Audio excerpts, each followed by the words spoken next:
SEO might look extremely overwhelming at first glance, with all of these rules, keywords, sophisticated ranking algorithms, and so on. But what if I told you that it's possible to learn about 80% of SEO essentials in no more than just 15 minutes, regardless of your digital marketing background? And it doesn't matter if you're an aspiring digital marketer or a small business owner who just wants to start driving traffic and getting leads from search engines without paying a fortune to digital agencies. In this video, I'm going to put everything down in order in a simple, understandable language, so that after watching it, you will be able to start improving your website's ranking straight away. Hit the subscribe button right now, not to forget to do that later accidentally, and let's dive into it. Let's start from the very beginning and figure out what SEO is and why it's so important for every website owner. SEO stands for Search Engine Optimization. Essentially, it's a set of measures aimed at improving a website's page positions for certain keywords in the search engine results page, or SERP. The more significant the number of keywords your website ranks for, the more organic traffic you get. When it comes to business, traffic means potential customers and sales, and that is why SEO is crucial for anyone who wants to succeed online. Besides, organic traffic has several unique features that make it more valuable than other traffic types. To begin with, it's completely free. Of course, it's worth mentioning that when it comes to high-volume key phrases, which are also known as short-tail keywords, it might require a lot of time, effort and money to make your website rank for them. However, first of all, short-tail keywords are too broad, which means it barely makes sense to try to specifically aim for them, because they won't drive you any customers anyway. Secondly, about 70% of overall search demand is represented by long-term keywords. They are much more specific and highly convertible, since people who enter them usually have a clear understanding of what they are searching for. Wherein long-tail keywords are usually quite unique, as they consist of 3 or more words. Such uniqueness makes them low competitive and allows you to start getting traffic from the very beginning. Finally, once your website's page starts ranking for a keyword at the top of search results, it may attract new visitors for months or even years, until your competitors displace you, which is highly unlikely going to happen if your page fully matches the search intent. To summarize, I would say that properly done SEO can drive to your website tons of free, consistent and more importantly, highly convertible traffic. So please do not underestimate its power. Of course, SEO has its own disadvantages, and probably the main one is that it's quite a long process, especially for brand new websites. On average, it takes up to 6 months to start getting first traffic, even if you're aiming for long tail and accordingly low competitive keywords. First of all, it strongly depends on your specific niche, keywords you're aiming at, amount of pages your website has, and some other unique factors. Secondly, it's worth remembering that search engines need to take some time to find and crawl your website, as well as determine for which search intents it should be ranked for and how high. So yes, SEO is definitely not for those who want to get tons of traffic immediately. However, if you've been doing SEO properly, after a while, your website begins to gain more and more trust from search engines, making it easier to get good rankings even for more competitive keywords. Basically, the more trust your website obtained, the easier it is to get better positions and increase the amount of incoming traffic.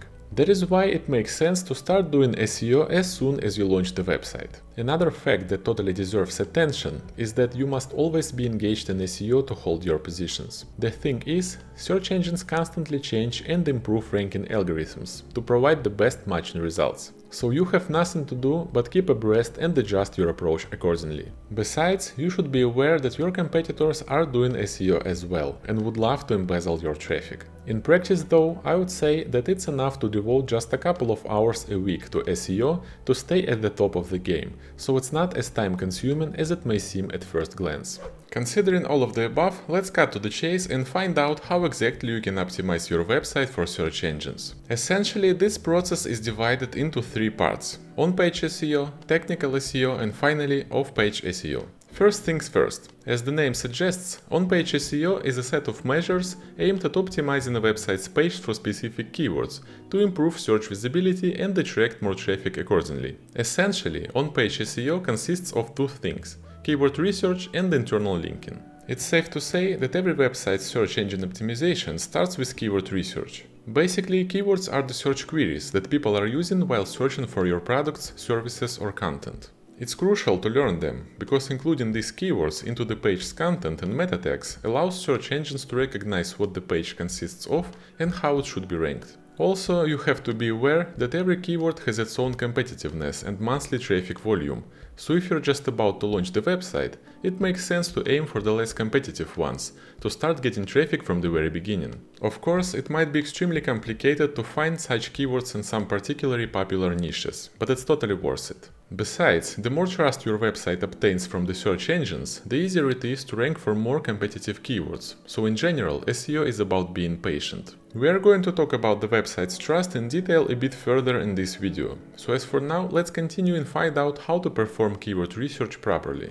Well, there are three most popular tools that I'd recommend using for that purpose: Ahrefs, SimilarWeb and SEMrush. In general, all of them have a pretty similar set of features, so I'm going to talk about them as a single product, so that you will not be confused. First of all, these tools are incredibly great for keyword research itself. You can find new keywords, dive deep into some particular ones, get suggested with new ideas and so on. But what is more important, these tools allow you to spy on your competitors. Precisely, you can find out their monthly traffic, which keywords and pages are driving the biggest amount of it, how many backlinks their website got, and so much more. This is precious knowledge, at least from my point of view, because I always say that if you want to make the best product, the only thing you have to do is take the best ideas and approaches from each of your competitors and additionally improve them. So I do recommend giving these tools a shot, especially given that most of them provide a free trial period. Also, I can't help but mention that there is a completely free keyword research tool provided by Google, called Keyword Planner. Although it was originally designed for picking keywords specifically for Google Ads campaigns, it's still pretty useful when it comes to keyword research for SEO purposes. Of course, Keyword Planner cannot properly compete with specialized premium tools for keyword research, but it's an excellent place to start and try your hand. Another important thing about keyword research that I can't help but mention is that there is a huge difference between approaches for blogs and e-commerce websites. When it comes to blog articles, content uniqueness, relevancy, comprehensiveness, and even content's format are the key ranking factors. That is why articles from the top of SERP are usually quite long, include many keywords and infographics, are written by an expert and have been always up to date. In the case of e-commerce websites, obviously you can't include a lot of text on the product's page, and moreover, it will even look weird. Since search engines are well aware of this, e-commerce and blog websites have different keyword ranking algorithms. Just keep in mind that fact while working on your website. However, it's always a good idea to start a company blog and attract free traffic from search engines to the articles related to your products or services. Well, since we figured out the importance of keywords and how to properly find and use them, let's move on to another crucial on-page SEO technique, which is internal linking. As the name suggests, an internal link is a hyperlink between two pages on the same website. Probably the most obvious example of internal linking is the navigation menu, because pretty much every website has it. It's important to keep all of your website's pages linked to each other, due to a couple of reasons. Firstly, links make it easier for Google and other search engines to crawl your website and understand its structure. Secondly, they make it more convenient for visitors to navigate through your website and find the content they want to find. And finally, internal links are able to pass links equity in totally the same way as the external links do. Except for such apparent examples of internal linking as the navigation menu, sitemap, posts or products feed and so on, there is another type of internal links that we put inside the content, also known as contextual links. They have a couple of worth mentioning features. To begin with, search engines are able to recognize a text around the link and understand if it's relevant or not. Due to this fact, contextual links have a higher SEO value than navigational ones. Besides, one of the most crucial factors in link effectiveness is click-through rate, or CTR. Google considers highly clickable links as the more trustworthy ones, which makes them extremely SEO valuable. As a rule, especially in the case with blog websites, people tend to follow links within the text much more often rather than the navigational links. So placing them is a great opportunity to additionally improve your website's positions in the search results. And probably that's all you need to know about on-page SEO for a solid start. So we're ready to get to the technical part. Technical SEO is also carried out within the website, but unlike on-page SEO, it applies to the whole website, not just particular pages. Shortly speaking, if you want your website to rank high in the search results, you have to make sure it's loading fast, correctly displayed on mobile devices, doesn't have duplicate pages and problems with indexing. All of these things except for loading speed optimization are quite individual, so I'm not going to dwell on them in detail because it hardly makes sense. But as for speeding up website loading, there are some versatile tools and techniques that will help you no matter what CMS or website builder you are using. Probably the easiest thing you can do to improve your website loading speed is to start compressing images before uploading them. From my experience, precisely the large weight of images is the most popular cause of slow loading websites. That's especially true for online stores, where a product's page can include a lot of its pictures,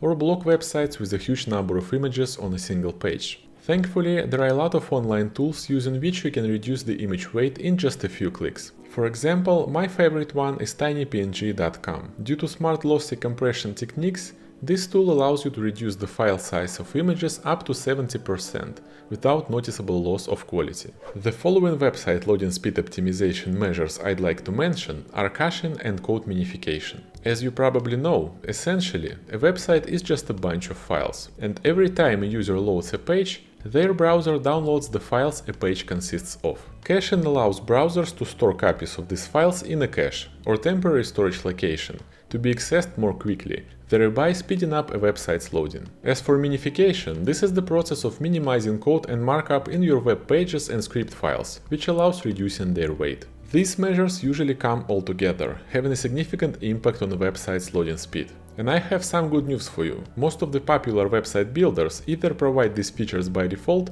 or you can turn them on somewhere in the settings. The same goes for WordPress. There are a lot of free plugins you can use for this purpose, so I'm sure you will not face any problems. And the last but not least thing that can be applied to any website regardless of its platform is CDN, or Content Delivery Network. In layman's terms, this is a group of geographically distributed servers that speed up web content delivery by bringing it closer to where users are. That is why connecting your website to CDN is absolutely necessary if you have worldwide traffic, but it hardly makes sense if most of your visitors are from the same country where your hosting servers are located. And finally, we've made it to off-page SEO. As you might have guessed, it only includes activities carried out away from your own website, and basically all of them boil down to building backlinks. Of course, it's worth mentioning that this concept contains many different techniques, such as content marketing, brand building, guest posting and so on. But the meaning is always the same. The more quality backlinks you get, the better. But why is it so important? How to make people refer to your website? And how on earth can you measure the link's quality? First things first. Shortly speaking, if your website's page starts getting backlinks from other websites, it signals Google that people find your content valuable and it deserves to be ranked higher. As in real life, the higher the source authority that refers to you, the more value such a link has. That's why not all backlinks have equal worth. For example, on Fiverr you can come across many gigs where people who are involved in so-called black hat SEO, a set of measures that includes techniques aimed at deceiving search engines, offer you to buy hundreds of backlinks for a few tens of dollars. Please avoid such offers. It's not only a waste of money, but a straightforward way to get penalized by Google one day. The ideal backlink candidates are websites in the same niche as yours, which already obtain some trust from the search engines and have decent monthly traffic. As a rule, it's quite hard to get a backlink from such websites, if you're not familiar with the popular link building approaches, about which we will talk a bit further. As for now, let's figure out how to measure the link's quality.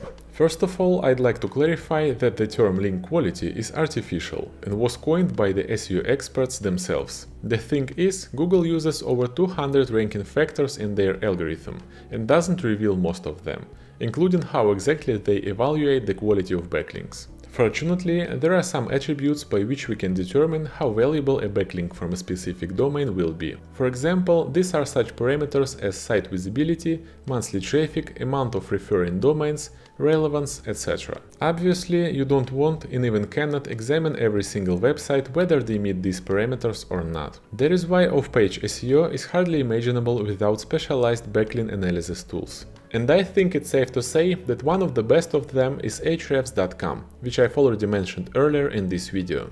The Ahrefs toolset allows you to get a complete picture of the donor website and determine whether it's worth getting a backlink from it or not. Apart from that, using it you can monitor your own website backlinks profile and its growth over time. Finally, as I already said, Ahrefs can be used to find out what keywords your competitors are ranking for in search and how much traffic each keyword brings them. Shortly speaking, it's a must-have tool for anyone who is involved in SEO. And there is good news for beginners. Ahrefs provides a 7-day trial period for only $7. so I do recommend giving it a shot and deciding whether you are ready to dive deep into off-page SEO or the time hasn't come yet. As usual, you can find the link to get started in the description down below. Also, I can't help but mention that there is a hidden indicator of link quality that cannot be measured by third-party tools unless it's your own link. This is the click-through rate. Links that are often followed are the most valuable in the eyes of Google, because it makes clear that the link wasn't placed artificially and it's really helpful. A typical place for a backlink that has a high CTR is the beginning or middle of a highly related article, so try to bear in mind this fact when you are doing backlink building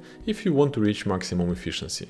And I think this is the perfect time to talk about backlink building strategies and techniques. Find out which are the best ones and how to apply them properly. But before we start, I'd like to clarify something. Since this video is some kind of introduction to SEO, which is supposed to be brief and easy to understand as much as possible, I'm not going to provide you with specific examples of backlink profile building. It will just not make any sense, because each case is quite individual, and describing them in detail would have made this tutorial much longer while less informative. Instead, I'm going to introduce you to general principles of backlink building, which will clarify where to get backlinks for your particular website, as well as give you some food for thought. With that being said, let's dive into it. To begin with, you should be aware that backlink building strategies differ depending on the website's type. When it comes to blogs, probably the best and the only strategy is simply to create high quality and link-worthy content. Publishing comprehensive and informative articles which are covering all the visitors' questions will inevitably lead to getting a lot of quality backlinks from grateful readers. Besides, if you're a recognized professional in your field and publish a lot of helpful studies and content, it's just a matter of time when your colleagues start referring to your work. Like I said earlier, in this video I could have mentioned some particular backlink getting methods, like guest posting, various types of collaboration, giveaways and even begging. But my main goal is to make you understand that the process of getting backlinks to a blog depends entirely on the quality of its content. If it's poor, nobody will like to put a backlink to it. Moreover, the blog's visitors will leave it disappointed and unsatisfied, which will surely affect the bounce rate, one of the most crucial ranking factors, making Google understand the blog doesn't deserve to get better positions. Whereas, if the content is excellent, people will genuinely share links to it and you will not even have to ask for it. That is why, at least in my humble opinion, it makes much more sense for bloggers to focus on the quality of their content, rather than to spend time looking for new opportunities to get backlinks. Things are getting slightly more complicated when it comes to business and e-commerce websites, because people usually do not tend to share links to them, at least outside of messengers. However, it doesn't mean that you should sit back and do nothing. Instead, you can reach out to bloggers and suggest some kind of collaboration, for instance, to mention your website as a part of some research, or even ask them to make a review of your products or services. It will not only allow you to get high-quality backlinks, but also attract some direct visits and potential customers, so it's a double benefit.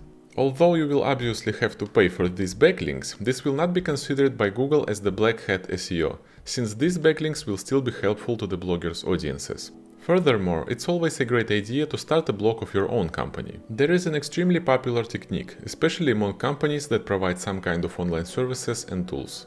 The thing is, by publishing articles on your blog that are aimed at specific keywords, you can attract informational traffic, allowing you to increase brand recognition and convert some of the visitors into customers. In addition, it's a fantastic opportunity to obtain free and high-quality backlinks, since having a blog allows you to act like an expert in your niche and publish link-worthy content. Well, that was everything that I wanted to share with you in this tutorial. Despite it was just a short squeeze of essential information, I hope that I managed to cover the most pressing questions and make it a little easier for you to get started in SEO. If anything remains confusing to you, please feel free to let me know about it in the comments down below. I'm always ready to help. Have a nice day and see you next time. Bye!